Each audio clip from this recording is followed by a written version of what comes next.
रिया चक्रवर्ती के सनसनीखेज इंटरव्यू से मचा बवाल। रिया पर अब फूटा अंकिता लोखंडे का गुस्सा।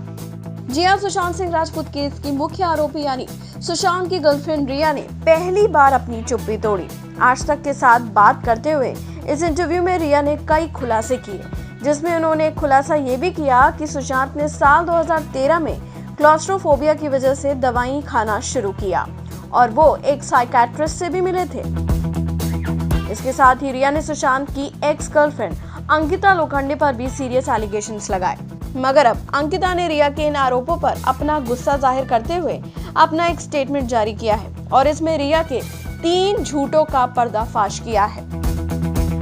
पहला झूठ, साल 2013 में डिप्रेशन वाली बात झूठी। रिया ने इंटरव्यू में कहा था कि 2013 में सुशांत एक साइकियाट्रिस्ट से मिले थे। इस पर अंकिता ने सफाई देते हुए कहा, मैं और सुशांत 23 फरवरी 2016 तक साथ थे। वो किसी भी तरह की डिप्रेशन की स्थिति में नहीं था और ना ही किसी साइकियाट्रिस्ट के पास गया। वो पूरी तरह से ठीक था। दूसरा झूठ, क्लॉस्ट्रोफोबिया वाली बात का झूठ। रिया के इस झूठ को अंकिता ने उनके इंटरव्यू से पहले ही खोल दिया था।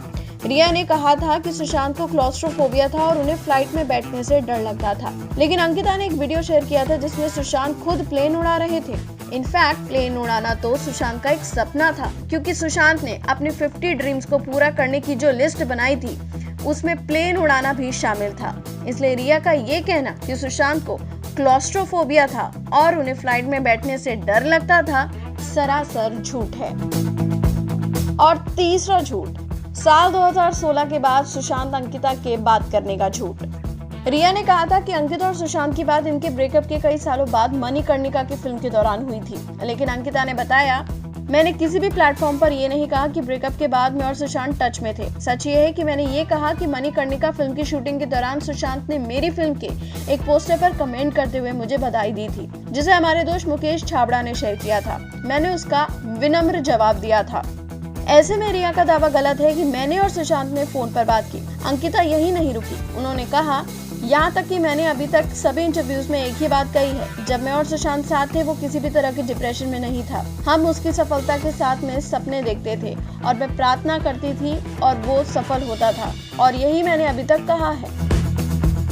जाहिर है कि रिया के सनसनीखेज इंटरव्यू के बाद से लोग भी अलग अलग तरह से रिएक्ट कर रहे हैं। कुछ लोग कह रहे हैं कि रिया झूठ बोल रही हैं, तो कुछ लोग अब रिया के लिए इंसाफ की मांग कर रहे हैं और कह रहे हैं कि जब तक क्राइम प्रूव नहीं हो जाता, रिया को गुनहगार ना माना जाए।